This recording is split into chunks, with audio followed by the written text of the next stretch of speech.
Hello, my name is Chris and welcome to the latest instalment of our CarGurus at Home series of videos. Today I'm going to be talking about my Audi A2, which I'm currently sitting in, and specifically whether I should sell it. For context, I bought this Audi just about 3 years ago. It's a 2004 model and SE specification and it's covered just under 62,000 miles. Up until I bought the A2, I'd spent quite a few years running long-term test cars for various newspapers and magazines I'd been working on.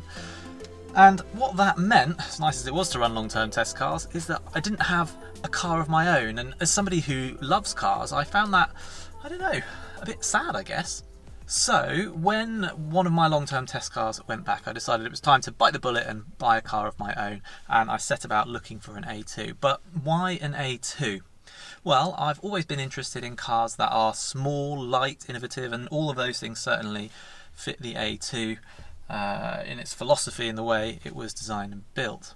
Now, my first experience with an A2 actually goes back to, well, I guess I was in my early 20s. I was working on a Porsche magazine at the time, and a colleague and I had organised to go out to Pfaffenhausen in Germany to visit RUF, the company that builds its own cars based on Porsches and tunes Porsches as well. And we had borrowed a pool car from the company I was working for at the time. It was a Ford. Now, those pool cars were not the most loved of vehicles. For example, one thing you would get in, there would never be any fuel in it. Unfortunately, on this occasion, as we drove out to Germany, fuel wasn't the only liquid that was in short supply in that Ford. It also didn't have any coolant. Someone had just filled it with water. So we actually managed to get there okay, but the next morning, this was in the winter, things did not go well for that Ford when we tried to start it, not realising it didn't have coolant in it. Now, fortunately, we did manage to still get to RUF. We got the story, that's always the most important thing. But come the end of the day, there was no way the pool car was getting us home again, so we had booked some flights from an airport that was about 100 kilometres away, and RUF's then PR guy very kindly offered to give us a lift to the airport, and he had an Audi A2. It was a red car, a 1.6. I remember vividly, we got onto the autobahn and he just pinned it, and we went the whole way, what must have been 110 to 120 miles an hour, all the way to the airport. I remember thinking, one, how surprisingly roomy it was inside the car. There was 3 of us and all the camera gear and stuff you'd need and overnight bags and stuff. But 2, also how solid it felt. And I also remember how much this PR guy loved his A2. He absolutely adored it. He said it was so efficient and solid, and he just raved about it. And given he also owned an old 911, I kind of knew I could trust his opinion. Fast forward 10 or so years, and I'd lost most of my hair and gained a family, which, you know, were probably connected. And I needed a car. So knowing that I needed something that was small but spacious and I could easily park on the narrow road I lived on at the time, I had to think about the options, and I quite frankly didn't want a Honda Jazz, didn't appeal to me, but the A2 did. I thought, you know, that's still a really interesting yet inexpensive car. And the other thing about A2s is you can still find good, well cared for examples out there, despite the fact that it's now really quite an old car. On the practicality front, there are a few things that make the A2 really quite useful in terms of interior space. The first is that although it's not a particularly long or wide car, it is quite tall. What that means is that the boot is surprisingly deep. It's actually got a dual height boot floor, which is a really useful feature. Sticking with floors, I'm interesting, aren't I? The floor in the front is higher than the floor in the back, so that means that if you're sitting in the back, legroom actually is surprisingly generous. In the back as well, this particular car has got 3 seats. Most A2s actually came with 2 seats in the back. This one happened to have been optioned with 3. It wasn't something I particularly wanted, but nor did it deter me. If you really want to maximise interior space, you can actually remove the rear seats entirely, although be warned, it is really quite heavy when you try and lift it.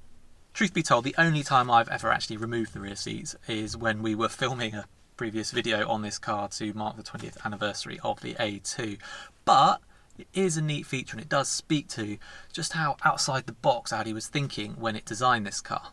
Which leads us to its construction, for unlike other small cars, the Audi A2 makes extensive use of aluminium in its build. It has aluminium panels and an aluminium Audi space frame, which was said to weigh around 40% less than an equivalently sized steel monocoque. As a result, the A2 was and is efficient. There was even a 1.2 litre diesel model. It wasn't available in the UK, but that car could make 3 litres of fuel last for 100 kilometres. Now that's about 94 miles per gallon. So for context, even today, 20 years after the A2 was launched, the only cars really that will outperform that are plug-in hybrids. And well, let's face it, they've got 2 powertrains. Now, as I say, that 1.2 diesel wasn't available in the UK. We got a 1.4 turbo diesel, a 1.4 petrol, and the engine in this car, which is a 1.6 litre direct injection petrol. It was the most powerful engine you could have in an A2. It had 110 horsepower. Indeed, perhaps it still does have 110 horsepower. Who knows? Maybe it's lost a few. But it was good for 0 to 62 in 9.7 seconds. I talk more about driving impressions of this particular engine in the previous video I shot on this car. If you're interested in that, I'll put a link in the description below. But what I will say here is that it's a surprisingly refined little unit.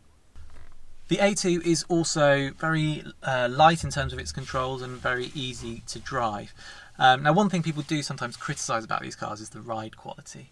Personally, I don't find it particularly bad in this car. This is on 16-inch wheels with SE spec and it's fine. I'm not saying the damping is particularly sophisticated by modern standards, but you know, it does the job. I don't find it uncomfortable.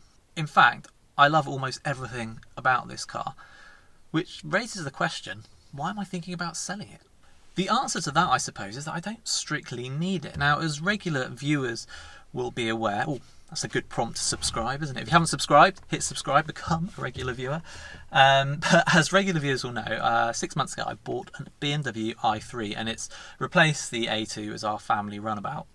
Now it's not quite as big inside as the Audi, but in every other regard it is the preferred car of everybody in my family, myself included. Now that's not surprising, it's much newer, but it does mean that the A2 spends a lot of time just sitting.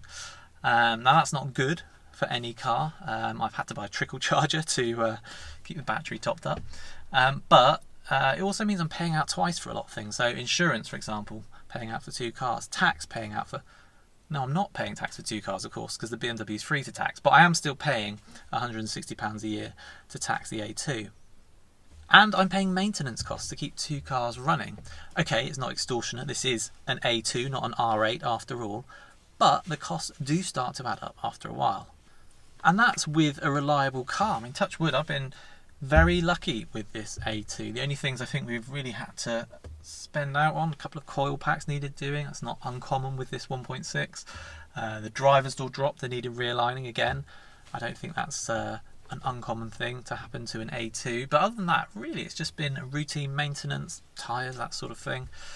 But I think the issue that's more playing on my mind at the moment is with buying the i3, what I've essentially done is bought like the modern day equivalent of the A2, and what that means is that I have 2 cars that basically do kind of the same thing. They're both small, light, efficient, and if I'm going to have 2 cars, there's part of me that thinks it would make more sense if one of those cars was completely different to the other. So maybe I should sell the A2 and use the funds to buy, I don't know, a Mazda MX-5 or a Toyota MR2 or maybe even a big estate car with a roof rack where we can chuck all of our bikes on the roof.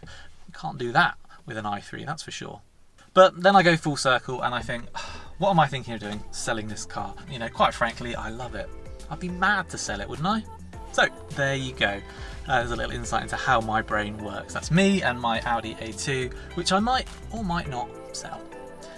If you've enjoyed this video, please do give us a thumbs up. And if you like this CarGurus at Home series, please do subscribe and turn on notifications, because we are going to film more of them, just to give you a little insight into some of the cars that some of us at CarGurus own and our experience with those cars.